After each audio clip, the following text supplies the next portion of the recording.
आपको पता है कि ये षष्ठम झारखंड विधानसभा के चतुर्थ और महत्वपूर्ण शीतकालीन सत्र है। और किसी भी सत्र आहूत होने के पूर्व हम लोग पहले उच्च स्तरीय बैठक करते हैं, उसके बाद फिर आप तमाम पत्रकारों से भी बैठक करते हैं और सदन सुचारू रूप से चले, इसलिए तमाम दलों के माननीय नेताओं से भी हम लोग बात करते हैं और उसके बाद सदन हम लोग का प्रारंभ होता है। तो इस चतुर्थ शीतकालीन सत्र के उपलक्ष्य में आज उच्च स्तरीय बैठक हुआ और उच्च स्तरीय बैठक में हम लोगों ने सदन को संचालन के क्रम में उनका जो अपेक्षित सहयोग है प्राप्त करने के लिए दिशा निर्देश दिया कि हमारे सदन में कौन कौन सा मटेरियल की आवश्यकता होगा।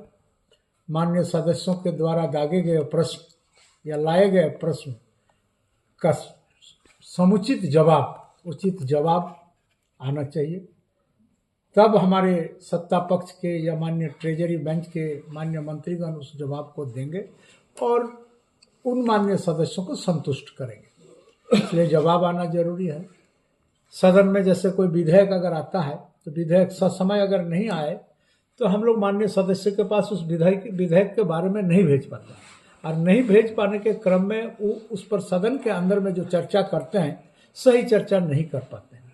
उनको इन्स एंड आउट स्टडी करना पड़ता है, थॉरोली स्टडी करना पड़ता है, तो नहीं करने का मौका नहीं मिलता है, इसलिए वो भी असुविधा का कारण बनता है। इसलिए इन लोगों को कहा कि भाई आप सदन के अंदर जो भी विधेयक लाना चाहते हैं लाइए, लेकिन मिनिमम 2 दिन पहले 3 दिन पहले ये सभा सचिवालय को उपलब्ध करा दीजिए और उसमें जिस विभाग के द्वारा वो सवाल आएगा, वो विधेयक आएगा, उसमें उस विभाग के माननीय मंत्री का हस्ताक्षर युक्त चिट्ठी होगा जो हम लोगों को देने में सुविधा होगा। उसके बाद बहुत ऐसा विषय है, जैसा कुछ ऐसा भी विषय है जिसका उत्तर अभी तक विभाग तैयार करके सभा सचिवालय को उपलब्ध नहीं करा पाए हैं, लंबित जवाब है। उसके बारे में भी हम लोग गहन विचार विमर्श किए और अंत में हम लोग निर्देशित भी किए कि आने वाला समय में इस चीज़ में कमी दिखनी चाहिए। अगर कोई माननीय सदस्य सवाल करते हैं और सवाल ही करते गए, सवाल का संख्या बहुत ज़्यादा हो गया और उत्तर देने का व्यक्ति अगर कम हो गया, तो हमारे संसदीय कार्य मंत्री विषय को रखे कि ये भी एक प्रिविलेज का सवाल होता है। इसलिए प्रिविलेज का सवाल होता है कि जो माननीय सदस्य सदन के अंदर अपना सवाल को लाते हैं, वो भले ही वहाँ इंडिविजुअल होते हैं, एक व्यक्ति होते हैं, लेकिन उनको उस सदन तक पहुँचाने के लिए लाखों आदमी ने अपना मत का प्रयोग किया है।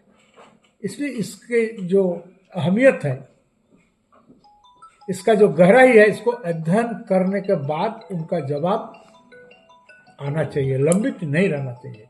और लंबित रहने के क्रम में सरकार के सेहत पर भी प्रभाव पड़ता है। इसलिए हम लोगों ने तमाम विभागों के सेक्रेटरीज जो आज उपस्थित थे, सारे लोगों को इन विषयों के बारे में बताए कि जितना सारे लंबित सवाल का जवाब आपने आज तक नहीं दे पाया है, उसको इमीडिएट एक समीक्षात्मक बैठक करके किस विभाग का क्या परफॉर्मेंस है देखते हुए उनको आप निर्देशित करिए कि ताकि विधानसभा सचिवालय को मान्य सदस्यों के जवाब का उत्तर मिले। स्तर पर, उच्च स्तर पर माननीय अध्यक्ष जी की अध्यक्षता में बैठक होती है। कैसे सत्र में अनुशासन, सभा पटल के बाहर अनुशासन रहे, कोई अवांछित लोगों का प्रवेश ना हो सके और जो कार्ड होल्डर हैं जिन्हें पास निर्गत हुआ है वो सम्मान के साथ परिसर में आ जाएं। तो ये बैठक होती है। इलेक्ट्रिफिकेशन एकदम दुरुस्त हो, पेयजल की आपूर्ति दुरुस्त हो, बाधित ना हो, ये एक सामान्य बात होती है। लॉ एंड ऑर्डर, कानून व्यवस्था बाहर में या फिर सुरक्षा की व्यवस्था चाक चौक बंद हो, इसके लिए बैठक होती है। लेकिन सबसे महत्वपूर्ण बात संसदीय कार्य मंत्री के नाते और फिर अध्यक्ष जी के भी संज्ञान में ये बात आई। देखिए, ये जन भावनाओं का प्रतीक है विधानसभा। विधायी प्रक्रियाओं के माध्यम से, चाहे वो पक्ष के सदस्य हों या विपक्ष के सदस्य हों, जो बातें सदन के अंदर रखते हैं वो उनकी व्यक्तिगत बातें नहीं होती। जिस जनता के आदेश पर वो जीत करके आते हैं उनकी भावनाओं को रखा जाता है प्रश्नों के माध्यम से, ध्यानाकर्षण के माध्यम से।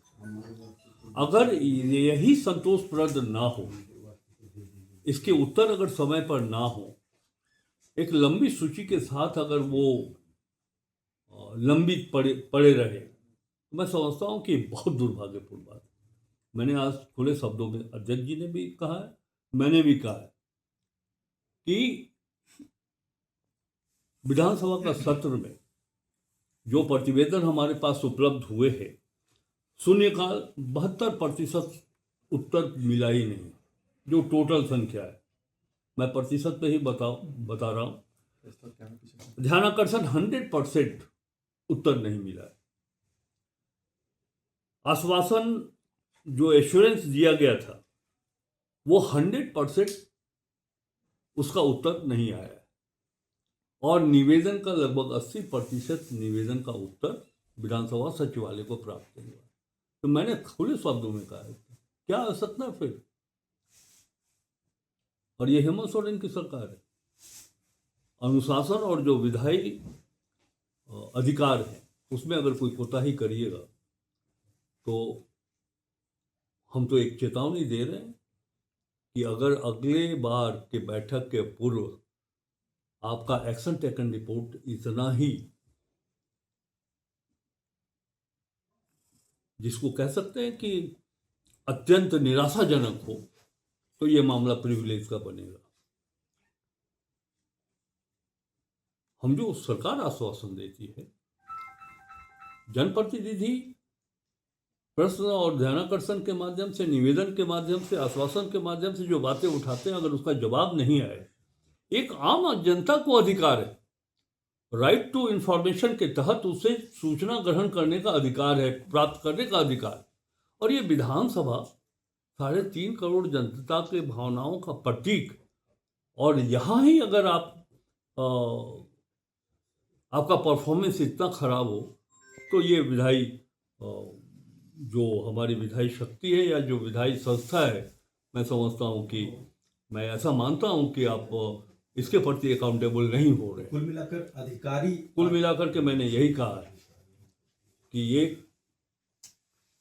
विधायी संस्था अपने गरिमा की रक्षा करना जानती है। इस निराशाजनक उपलब्धि से ऊपर उठिए और बजट सत्र के पहले अगले अगर यही परफॉर्मेंस रहेगा तो निश्चित रूप से ये विशेष अधिकार हनन का मामला बनेगा।